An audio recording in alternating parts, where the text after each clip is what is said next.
We've got a special guest because tonight all the prelims start, of course, in the AFL, and it is all going to be on 7, and it's going to be great to have the voice, the main man, the man, back in action. He'll try and draw someone to him. He's bursting. It's inside 50. Keeps it low. It's straight. He is a genius. It's going to be a draw. It's unbelievable. But it's happened. Cyril takes a special and goes bang. This is delicious, to be truthful. I mean, that's what it is. Franklin with a hurdle, and then the long one. This will be something. It is. It's an MCG special. Brilliant stuff. Bruce McAvaney, broadcasting legend, returns to Channel 7 in the key hosting role for the prelims and the grand final. Not calling the action, but you've still got to have the man who's captaining the ship. Yep. And the great man joins us ahead of tonight's fixture, of course. Some big footy over the next 7-8 days, and you'll see it all on 7 with Bruce at the helm. Bruce, appreciate your time and good to have you back, great man. Good on you, Tim. Thank you. It's lovely to be back. Hi, Dave. Hi, Scotty. So, called preliminary final weekend. We all love it, don't we? Oh, we do. Have you missed it, Bruce? Because I've got to tell you, we've really missed you. I have missed it. Yes, I have. It's hard watching and not working. It's still enjoyable, of course, but it's a very different thing. And look, I'm not sure what's going to happen in the future. I mean, this is circumstantial in the way that I'm involved. I didn't know about this until a couple of weeks ago, and then I had a bit of a long think, and decided, why not? I mean, God blimey, what an opportunity to still be involved in the excitement that I'll feel tonight and tomorrow and then next week. So I've missed it. It's the game that means the most to, all the people where I live in Adelaide and where you guys live in. I've missed it for sure. Bruce, did you have to get permission from ABC Radio to go back to host Channel 7 after the Olympics? No, I did. Perhaps I better send them a message, Tim. Thank you for reminding me. But look, I did enjoy that experience. It was wonderful. They're a great group, and they've got some real talented broadcasters, and they gave me an opportunity that probably kept me sane, because I was going to miss those Olympics, and I felt like I was a part of it. So, no, I'm forever thankful. And, who knows? I mean, when you're 71, radio becomes a really good option. Bruce, you're a wonderful preparer. When you get to the game, you've got a ton of notes. You've got your spreadsheets, which are big like fish and chip paper with all the names. Do you still do that for tonight? I'm actually doing it as we speak, but in a different way, I guess, because look, I'm not calling, so it's different. I don't have to fill in all those narratives, and honestly, I've realised how much the game's moved on since I was involved. It's 4 years since I've worked on a game, and a lot happened. So it's been a bit of catch-up footy, so to speak, this week. So it's a different role. I'm there really to guide the guys that are working day and night on it, and have got such knowledge. So I'm really steering a ship rather than trying to provide, I guess, a commentary.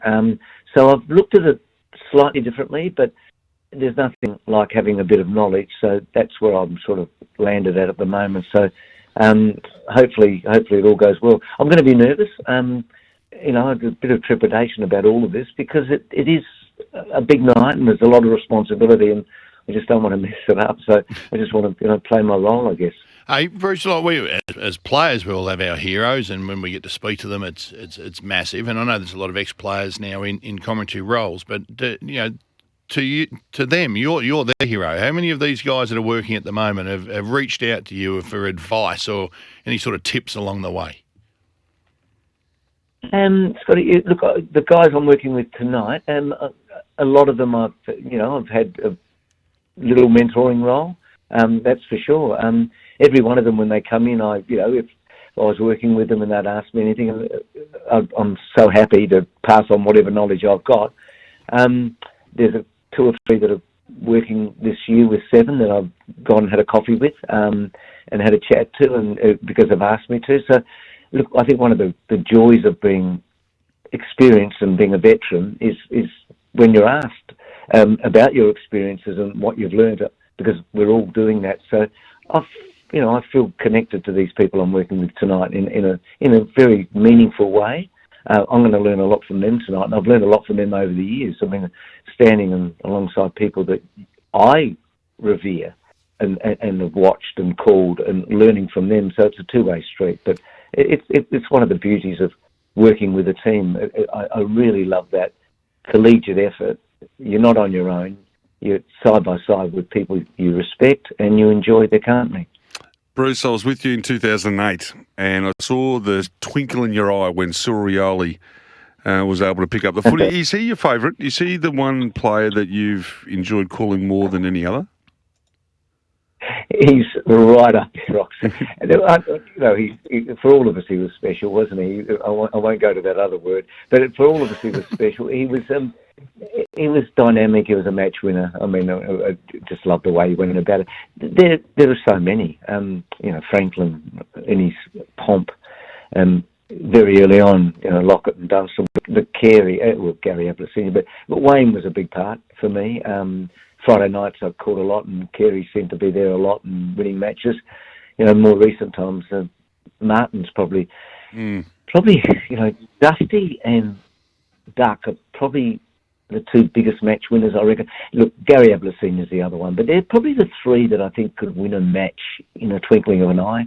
Cyril wasn't far behind them, so no, Cyril's always going to feel special for me.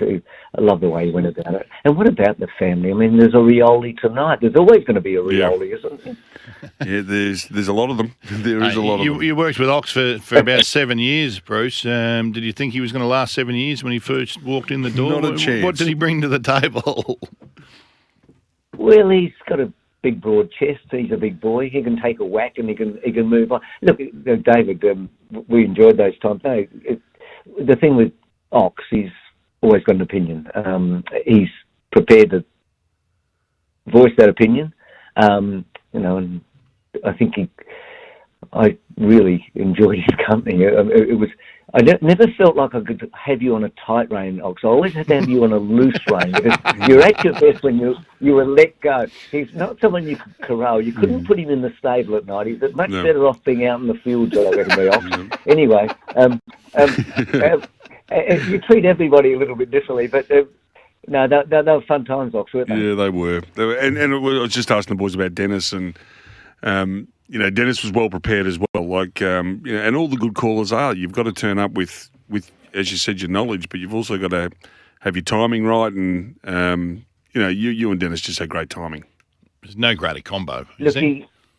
We started as colleagues and finished as friends, which is the best thing I can ever say about our two. He's unique. There's only one. And Ox, you're so right. He prepared meticulously, but in a very different way to other people, including myself. But he was so well organised. He had a gift that is rare. Only he. His timing was extraordinary.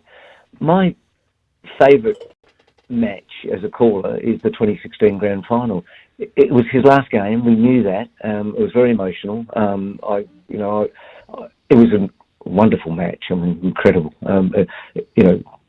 Western Bulldogs breaking the drought, Sydney, being with them all the way through, and Dennis having that little Western Bulldogs connection. But that's, I think, the most endearing match I've ever been involved in, and it's because of Dennis. I think the world of him.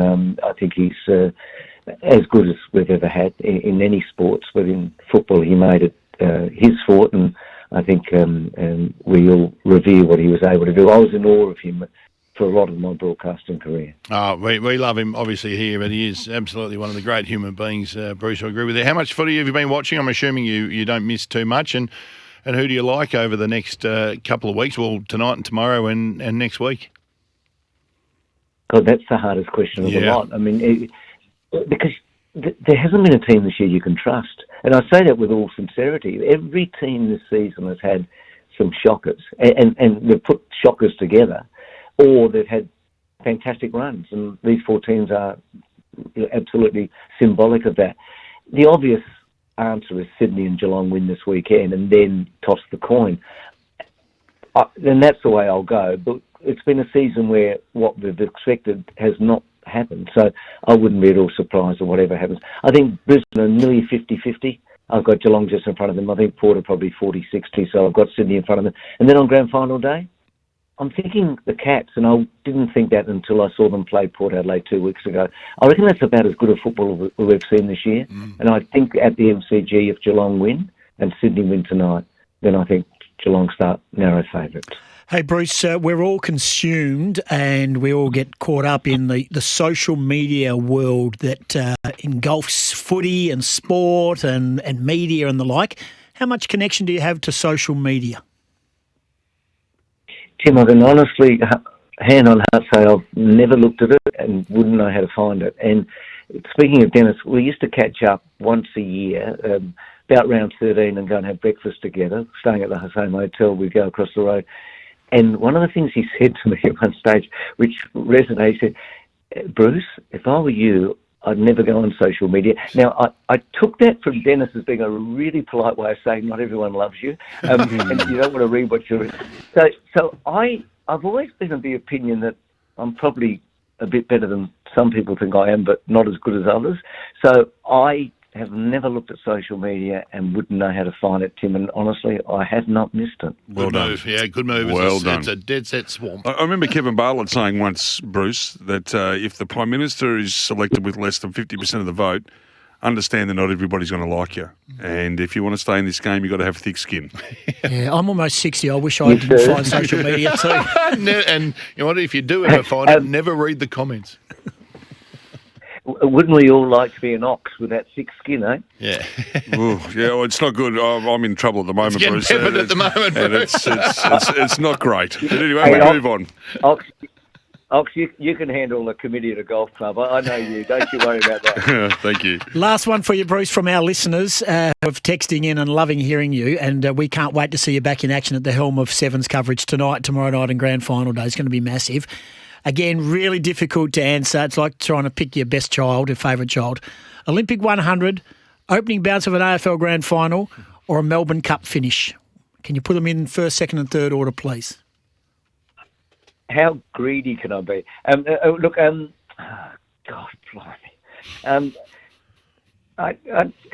Look, the 100-metre final is the heavyweight championship, and it's only every 4 years, so I've got that a nose in front of that opening bounce and that Melbourne Cup. I'm going to go the 100-metre final and a dead heat between the Melbourne Cup and the opening bounce. Only because they happen every year and the other one only happens every 4. Brilliant stuff. Hey, mate, we're so excited when your name popped up again that you're going to be back at the broadcasting helm of Channel 7's coverage over the preliminary final weekend and grand final weekend. I think everyone is excited to have the best back in the business. You haven't gone anywhere. You're still heavily involved in the racing, and we know racing's really ramping up in Sydney and also Melbourne over the next month or two. So, mate, appreciate your time and enjoy the next couple of days. I know you're like a kid in a candy shop. We can't wait to see you. Pleasure, boys. All the best. How good. Bruce McAvaney, broadcasting legend. You know what he's never done? Thanks for your texts. You know what he's never done? He's never potted people. Yeah. He's never found a need to pot people or to just belittle anyone. Yep. It happens so often now. Yeah. You got to understand how prepared he is when he gets to a game. Like this paper rolls out and and it's written in, it's big writing, so it's not little writing. He's got 7 or 8 different coloured highlighters. He's got notes just everywhere, and systematically he puts it together and is able to call it. And he's very, very. I learned very early that if you're going to rock up to the footy, be prepared. He's very similar to how I roll into this show. Yeah, I've seen that. I've seen morning. it very similar. I actually thought about that. I thought Bruce Scott. Yeah. Yep, like two peas in a pot. Look at his face over there. I know I'm working with some people who are so underprepared, Scott being one, and Paul Hasleby when he walks into the footy and says, "Has anyone got a pen?" Oh. Like, seriously? Well, sometimes you don't need to premeditate stuff. Sometimes it's just off the cuff, and that's how most people. The new roll. generation are using, laptops now. Are they? Yeah. Okay, yeah. good I to sort know. of stuck between the two. Yeah. Thanks to Bruce McAvaney. Thanks for all your texts as well. Ox is in the studio. We're going to dissect the preliminary final.